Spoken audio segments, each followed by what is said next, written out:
Salam, j'espère que ñi doon dégg redressement def ci émission ak ñi d'accordul woon bien avant ñu leen koy présenter gën nañ comprendre lan mooy redressement ndax ñun ci vision Sénégal 2050 dañu waxoon ne redresser impulser et accélérer donc lu bees amul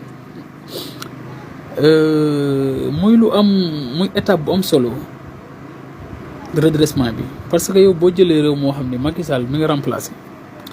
Abdoulaye Wade daf ko bàyyi woon ak taux de chômage bi ci moins de 20% moom mu yóbbu ko ci 26%. Dette bi Abdoulaye Wade bi muy jóge Sénégal mi ngi toll woon ci 33%, Macky Sall yóbbu na ko ci 119%. Déficit budgétaire bi mi ngi woon ay 3-4% bi Macky Sall di ñëw Sénégal bi muy dem mu déclaré ñu 6% bi ñu defee audit yi ndekk déficit budgétaire mi ngi toll ci 12%. Abdoulaye bi mu fiy jógee Sénégal dañ doon wax ne dafa bokk parmi les 25 pays les plus endettés léegi bokk nañ ci les 5 ou les 3 pays les plus endettés en Afrique, les 25 pays les plus pauvres au monde. Donc il nous faut ñu redresser dëkk bi pour mën ko développer ci niñ ko jaayee woon Sénégalais yi dina xaw a ralentir tuuti ci niñ ko programmé woon ak niñ ko bëggee woon parce que ñun réew mi ñu doon laaj ak réew mi ñu joxoon nit bokkul. Na Sénégalais yi àndandoo takk tuba yi takk sër yi gunge gouvernement bi te xam ne li ñuy def ñun lañ koy defal te bu sottee ñoo koy bokk jëriñoo ñun ci suñu bopp ñi fi nekk mais ëllëg suñu njaboot yaa ngeen jëf. Pape Natago Mbaye, jeune sénégalais handicapé des membres supérieurs, fier bachelier de la CX2. Aujourd'hui, parler devant vous est un symbole. La preuve qu'avec la volonté et le soutien nécessaire, l'handicap ne brise pas les rêves.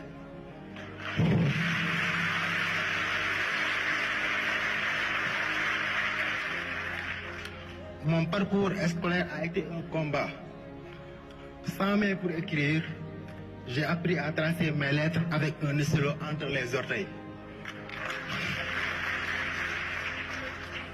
Chaque page de cours, chaque examen fut une victoire sur l'exclusion. Mais monsieur le Premier ministre, combien d'enfants n'ont pas cette chance? Combien voient leur avenir scellé par le manque d'écoles adaptées, le manque de tables bancs adaptés, le manque d'outils pédagogiques adaptés, ou simplement la foi en leur potentiel? L'État doit agir. Notre credo, le Djubanti, exige que chaque enfant handicapé ait les mêmes opportunités que les autres.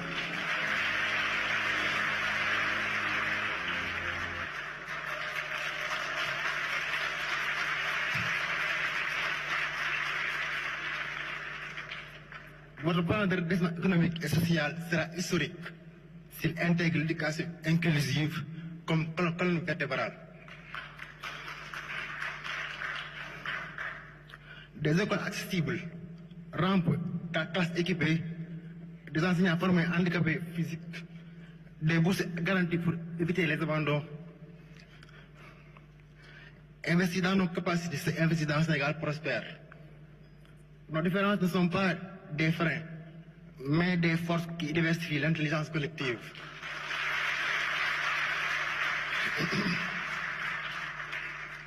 Résilience. Ce mot résonne en nous. Excellence, monsieur le Premier ministre, vous avez montré que les épreuves forgent les destins. Vous avez tenu debout. Nous, jeunes handicapés, portons cette même résilience.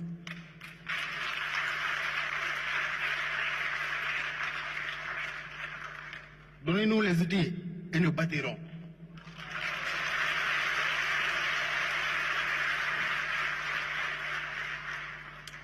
Comme le disait Nelson Mandela, cela semble toujours impossible jusqu'à ce qu'on le fasse. Hier, mon baccalauréat était un impossible, mais aujourd'hui, je vous parle. Demain, avec votre engagement, des milliers d'enfants handicapés deviendront ingénieurs, médecins ou ministres.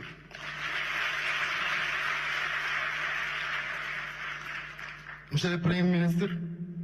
le Sénégal de demain se juge à la façon dont il traite ses plus vulnérables. Faisons l'école un droit réel, non un privilège. je vous tends mon stylo tenu par le pays. Il est temps d'écrire ensemble ces nouvelles pages. Permettez-moi d'abord de remercier mes parents, surtout ma chère mère,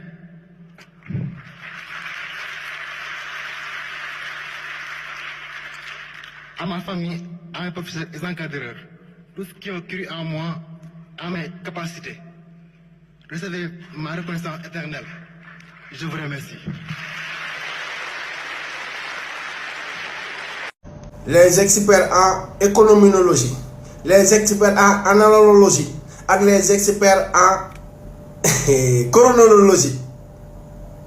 yéen a may dégg tey ci ngoon ñu ngi leen di xaar ci li nga xam ne moom ngeen nar a teg débat bi ngeen nar a teg waxtaan ci li nga xam ne mooy plan de redressement bi nga xam ne le premier ministre Seydina Ousmane Sonko teg na ko avec son gouvernement présidé par ki nga xam ne moom mooy le président de la République du Sénégal. gars yi maa leen di jaar pathétiquement wàkk ba jib na li ñuy wax naan bàkk ba jib na en wolof loolu laa leen tegal tey li nga xam ne mooy mots yu mën na la utiliser xam naa dina leen jaaxal trop ndax dina gis ci benn mot français mais dinañ nekk français wolofologie muy les chronologie les analynologie les économinologie commencé nañoo génn waaw li gouvernement bi wax lu premier ministre bi wax mënta nekk dafay métti ci Sénégal ñi nga xam ne ñoom lay viser mooy ñi nga xam ñooy population bas peuple bi ne nañu gën a sonn c'est que c'est-à-dire ak ñi nga xam ne moom mooy les soi-disant tiktokers entre guillemets nga xam ne c'est des manipulateurs fainéants yoo xam ne xamuñ li nga xam ne vision 2050 li nga xam ne mooy contenu bi mënu la cee wax benn araf lu dul dañuy dem xool ay sous-titres génn ci li nga xam ne moom mooy forme bi mais du ñu dugg ci fond bi moo tax lépp lu ñu Ousmane Sonko wax wala le gouvernement actuel rek dañ naan ko carrément ne plan bu bees dañuy teg te gis nga li nekk ci SND bi amul lenn loo xam ne dem nañ visionné ko xool ko ndax ñii ci seen lancé bi nga xam ne moom la diggoon Sénégalais ci lañ nekk wala nekkoon ci jàppee leen ko nii rek Sénégal depuis 1960 ba tey souveraineté économique et endogène bi ñu waroon a commencé ci Senghor ñëw ko ci Abdou Diouf ak Abdoulaye Wade ak Macky Sall gouvernement actuel bi bëgg cee taxaw pour Sénégal yëpp jàppandoo ci ko ci nekk xool sa côté ni nga ci mën a téye pour jël Sénégal bi nga xam te ñun ñoo ko war a mën a defal ñu defar ko ndax Dubaï ak France ak États-Unis Amérique nu tudd sax continent américain bi wala Arab Uni bi ñoom ci seen bopp xam ngeen ne yàlla yonent bi wàccuñ fa pour defar ko ay nit ñoo fa wàcc. ay nit ak nopp yoo xam ne ñu nag ñoom ñoo nekkandoo tànk loxo nopp bakkan bat bët gémmiñ ñoo toog am seen xel xalaat ñëw defar dëkk bi mais ñun Sénégal à chaque fois ñu ngi focaliser ci lan naka la ñuy def télécentre yi pour dem ci ñeneen pour ñu dimbali ñun daal yalwaan lañ bëgg a jàppee suñu àdduna nañ ko jàppee noonu rek waaye daal gouvernement bi ñun population sénégalaise ñun les 70% ñu ngi seen ginnaaw pour que liggéey bi ngeen entamé incha allah rabi même bu fekkee dañuy lekk ay xeer dinañ leen accompagner pour génération future bi ñëw incha allah rabi yéen défaillants yi nag dem leen ci plateau yi tey si guddi ngeen teg seen i plateau commencé fen mais ku fi fen nag buñ la waxee da ngay fen bu ne xale yi dañoo réew falaa ci yem. opposition bi dañuy wax rek mais ñoo gën a xam ni jëmm ji naanaan la bu la yàlla laajoon loolu leen gën a bëgg ma def ko boo demee seen biiru xel wala seen biiru xol dañuy naan mel ni président Sonko. Bougane muy génn may la 23000 aller 23000 retour ñëpp di xaar égal ñaata mel la égal 26000 Barthélémy Dias génn woote presse bi ñëw mu lay may ay tànk de santé tànk droit éducation rein poumon foie mu jox kii élevage ak kii pêche ak kenn xamul la lay créé jaxase na maa fi doomba daar suluf mbalax lépp bu laa def créé rek jox askan bi pour rek jëma woon askan bi sama xel mi dara nekk na si nekkuma di wax rek ay waxu guerrier Pa Djibril Fall moom di wax na ma li di wax na ma laa xam naa mooy Mollah Bambey léegi te boo demee kenn wax ko dara moom day jëw rek chaque jour bi jëwee di wax na ma li dëkk bi wax nañu mel ni kii bi opposition bi nañu am de opposition bi ñëw ne dañuy xeex ku sell ki Fofana merci Moussa Balla Fofana barki Seydina Mouhamed lii Sénégalais yëpp dañ koo yàqamti woon yàgg koo xaar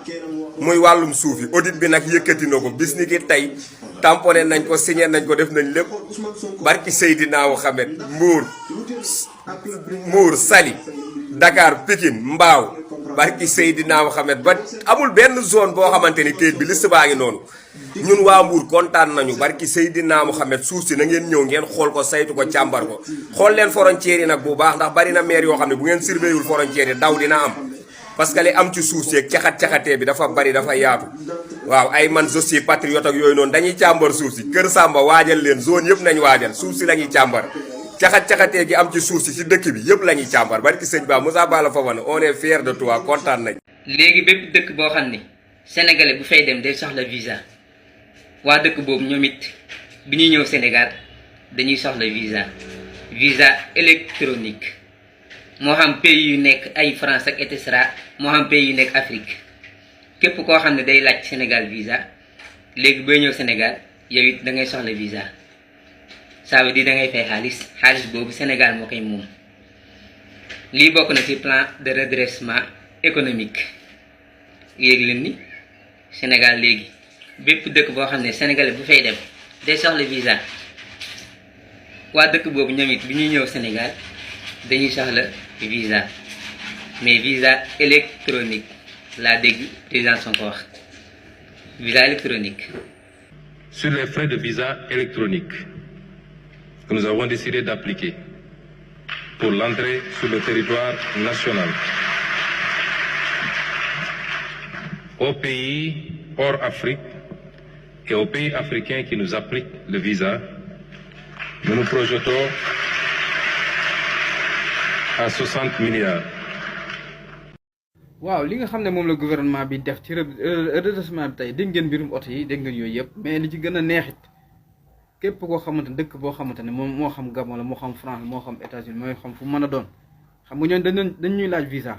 képp ku ñuy laaj visa daañu laaj visa beneen dëkk boo xam ne laajoo ñu visa nag ñuy demlante dikkalante amul problème yéen fàttali ko 60 milliards yi nga xam ne Ablaye Wade ñu ngi ko doon fayoo ko appel entrant yi ba Macky Sall ñëwee da ko effacé 60 milliards nan la mën a def ci Sénégal 60 milliards léegi nag visa yooyu danañu indil lu mu néew 60 milliards par année donc HTCC ka ko doon fayoo xam ngeen ne Sénégal moom immeuble la mais am na ku ko doon fayoo di ko lekk 10 ans yi am na ci 3 milliards et quelque donc loolu nañ la jëndi ku ko def te teg ko ci yoon voilà léegi nag ay waxi kese moom jeex na gis nga la ñu Mauritanie def dañuy laaj visa ay visa xaw ma laan ay carte séjour ak nangam moom lañ leen di laaj léegi lañ leen Mauritanie laaj moom lañ leen di laaj benn réew bu ñu laaj loolu la ñuy laaj ku nekk sam réew rek nga mën a defal jërëjëf Sonko Ousmane. salaam gars yi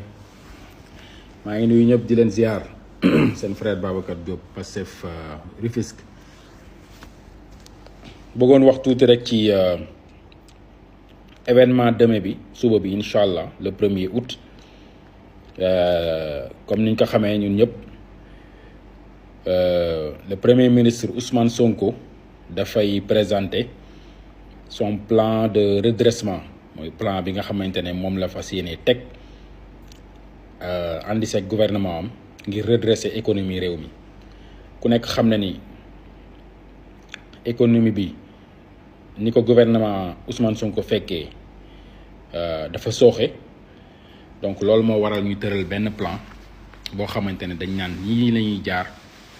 pour soxali économie bi tegaat ko ci yoon donc loolu nag ñun ñëpp man war nañoo mobiliser wu ñun ñëpp war nañoo nekk seen ginnaaw muy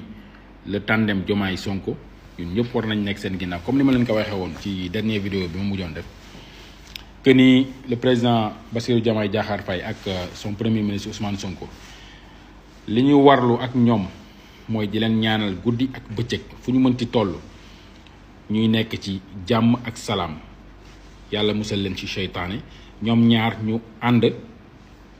liggéey Sénégal ba keroog seen mandat di jeex ñu mën a présenter un bilan au Sénégalais comme ni ñu leen ko diggee donc wax naa sama vidéo keroog nii suñuy intervention yëpp ak suñuy textes yi ñuy bind yëpp dafa war a nekk loo xamante ne ça va dans le sens boole ñaar ñi nga xamante ne mooy le président Bassirou Diomaye Diakhar Faye ak son premier ministre Ousmane Sonko donc ñuy éviter di wax lan loo xamante ne dafay indi jeexi jaaxa wala dafay jaxase wala dafay yàq donc c'est pas à l'avantage du pays donc comme je vous l'avais dit le premier ministre Ousmane Sonko am na benn état d'esprit boo xamante ne extraordinaire boo xamante ne mën na am esprit de dépassement bu doy waar boo xamante ne ñun sax mënuñu ko comprendre donc lépp loo xamante ne ñaar ñuy ànd mën na am jafe-jafe ci seen biir mais l'essentiel mooy bu amee ñu waxtaane ko buñ ko waxtaanee tamit dañuy continuer àndaat pour l'essentiel tey ñoom xam nañ ni seen ànd mooy intérêt Sénégal donc seen tàqaliko c'est pas à l'intérêt du Sénégal seen ànd mooy l'intérêt du Sénégal moo tax si loolu lañ nekk boobu ba léegi peut-être nit ñi ñooy nekk fi di wax mais ñoom xam nañ ni seen ànd c'est l'essentiel c'est dans l'intérêt du Sénégal donc loolu moo tax ñu ànd ba génnee war ñu proposer un plan de redressement pour war a redresser économie Sénégal donc comme ni ma leen ko wanee fii ci kaw donc demain la ñuy def présentation plan de redressement bi ñun ñëpp nañu ànd booloo nekk benn jàppale le gouvernement du président Bassirou Diomaye Diakhar Faye nekk seen ginnaaw pousse leen vulgariser lépp loo xamante ne ñu ngi koy def ci ay ñu ngi koy poser ci ay actes ci ay jëf yoo xamante ne yu positif la ñu fësal ko buñ ci tàyyi buñ ci sonn chaque jour nañuy fësal li gouvernement bi di liggéey ñu bañ a jox promotion yenn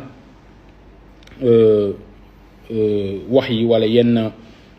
mbir yi nga xamante ne mu ngi am de gauche à droite mais ñu def focus def la promotion des activités du gouvernement du président Ousmane Sonko donc noonu mooy li nga xamante ne moom mooy tax projet bi ñu réussir ko ñun ñëpp ñu ànd nekk benn plan de redressement bi buñ ko génnee suba incha allah ñun ñëpp nañu ànd booloo jàppale le gouvernement jàppale son excellence monsieur Bassirou Diomaye Diakhar Faye ak son premier ministre Ousmane Sonko ba ñu mën a réussir le projet incha allah te gëm nañu dinañ réussir parce que yàlla wërsëgal nañu toujours comme ni ma koy waxee njiit yoo xamante ne bëgg nañ réew mi màndu nañ am nañ xam-xam te jub nañ donc loolu ku ko boole njiit bu ko boole boo ko jàppalee rek dafay réussir dafay dem kon nañ leen ànd jàppale leen ñu réussir le projet pour l'intérêt du Sénégal incha allah jërë ngeen jëf.